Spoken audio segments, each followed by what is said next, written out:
Bismillah ar-Rahman ar-Rahim wa salatu wa salam ala Rasul al-Kareem. Assalamu alaikum wa rahmatullahi ta'ala wa barakatuh. Welcome to Fiqh al-Muamalat online course. And today's discussions is a continuation of the MURABAHAH pricing. So we have started in the last sessions talking about the price and MURABAHAH, and we have highlighted few important points, and today we shall continue some of the points related to the pricing and MURABAHAH. So the first point we'd like to start with when it comes to the price in MURABAHAH is that the acquisition cost, as we mentioned, MURABAHAH, again to remind you, is a cost, acquisition cost plus the profit margin. Now when it comes to the acquisition cost, which forms the cost portions of the MURABAHAH, this may include direct expenses, meaning that how you determine the cost of MURABAHAH. That's because last in the previous sessions we talked about the profit margin, how you determine the profit margins, what other kind of benchmarking could help you to determine the benchmark, the profit margin. Now, what is how to determine the cost of the acquisition cost of the MURABAHAH, and here we are talking that some direct expenses may be included in the costing, which normally refer to the cost incurred to enable the acquisitions of the asset by the sellers and the delivery of the asset to the purchaser. Of course, it may include other valid expenses which are practiced by the urf tijari or business practices, customary business practices. Normally, what are the costs that should be captured and incurred in the calculation of the cost? So here there are some things which are very clear, like for example the cost of the acquisitions. You want to buy a machine, so what's the cost of buying a machine? So here and delivering this machine to the customer. So here we are talking about the acquisition cost. And number two, the delivery. Delivery, shipping, and when we say shipping, delivery, all the related, forward agents charges and so on and so forth. We are talking about the delivery as a package. So it may incur other variables within the delivery charges could be captured. Acquisition costs, so basically the communication, negotiations, fee charges, the purchase, so all this will be as a package. So acquisition cost as a package. So when we say acquisition cost, it doesn't mean that how much is the machine, let's say a refrigerator or a computer or any kind of machinery you want to buy. It is 100K. If it is 100K, it doesn't mean the cost is 100K.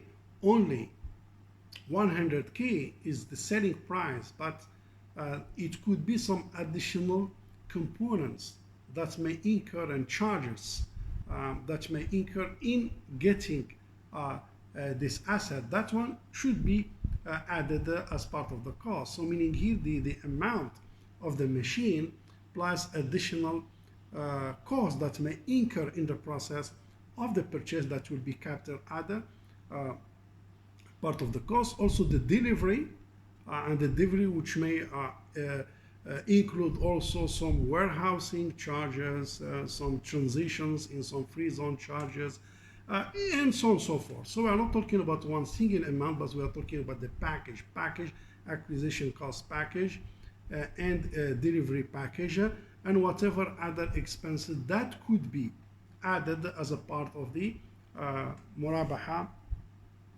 cost. But in general, we will say that the acquisition cost of the asset, but when we say the acquisition cost, we are talking about acquisition cost incurred plus the delivery and other charges and expenses that could be added as a part of the business, customary business practice. That's number one. Now the other thing is that these are normally, we call it direct expenses or direct costs. Now the indirect costs or the indirect expenses is that MURABAHAH transactions, in the MURABAHAH transactions, such as, for example, premises of the rental. You are operating an office. How much is the rental of the office? This is indirect cost. Also the bill of electricity, the bill of the water, the bill of the air conditioners, the staff, salary, how many staff you have, 5, 6, 10, 20, how much the cost of this salaries and the labor and the charges. Normally all these charges under the indirect cost will not be part of the murabaha cost. So you don't push everything into murabaha. Any cost you just push in the murabaha pocket, then the acquisition cost will be so huge. We are talking about direct expenses, direct costs, and indirect costs, indirect expenses.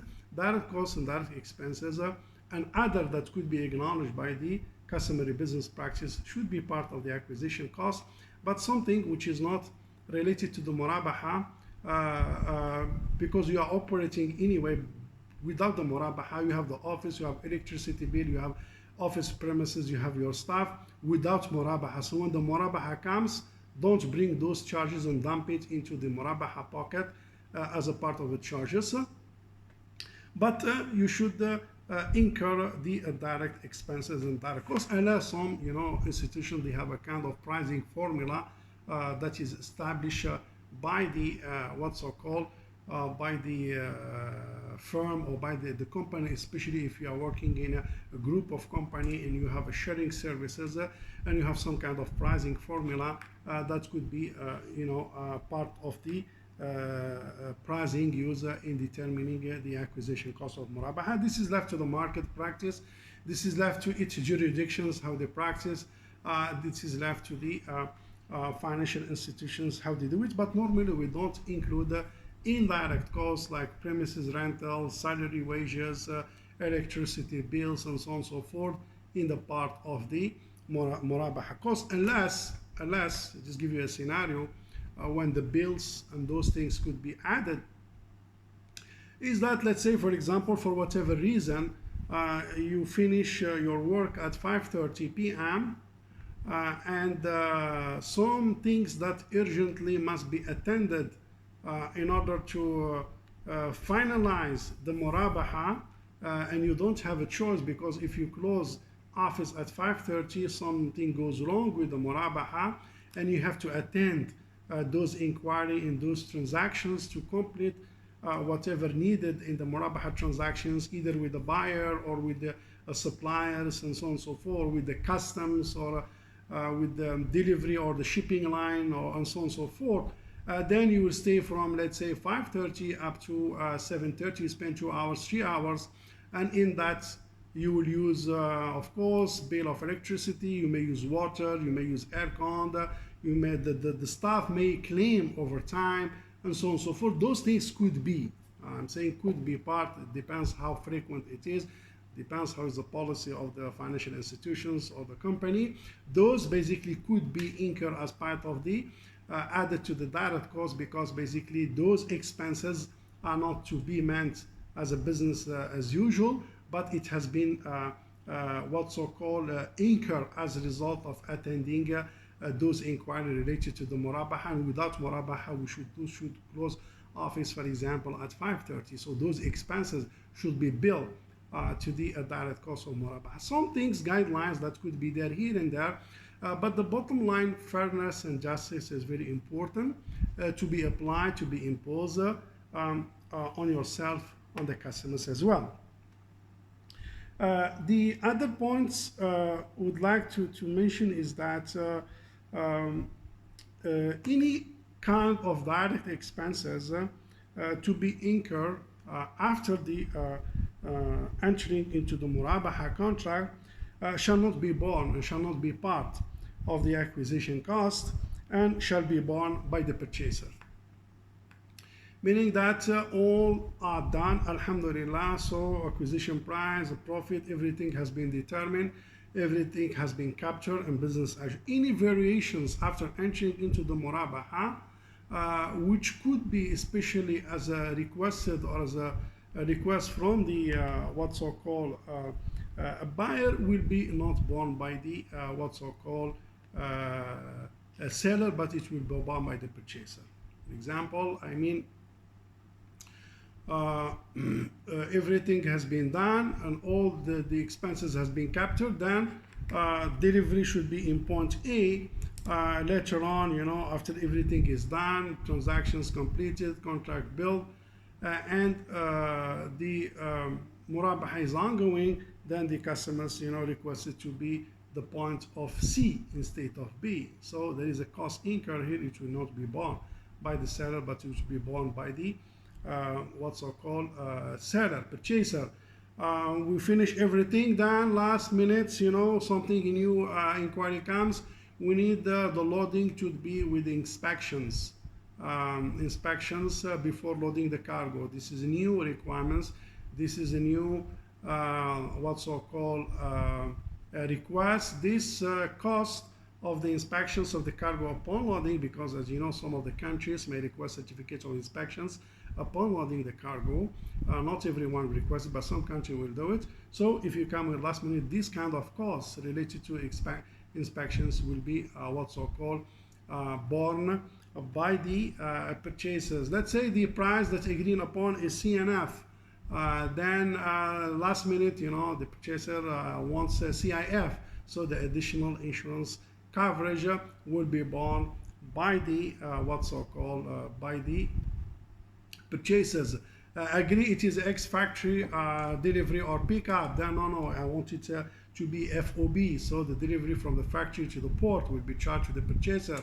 Or we agree on FOB, then he say no, we needed CIF, final destination charges, freight will be charged to the purchaser, and so on and so forth. So meaning that after, you know, you conclude the Murabaha and you determine the acquisition cost, you determine the profit margin, every agree. So any kinds of variations that comes after the contract is concluded normally will be billed and to be borne by the purchaser.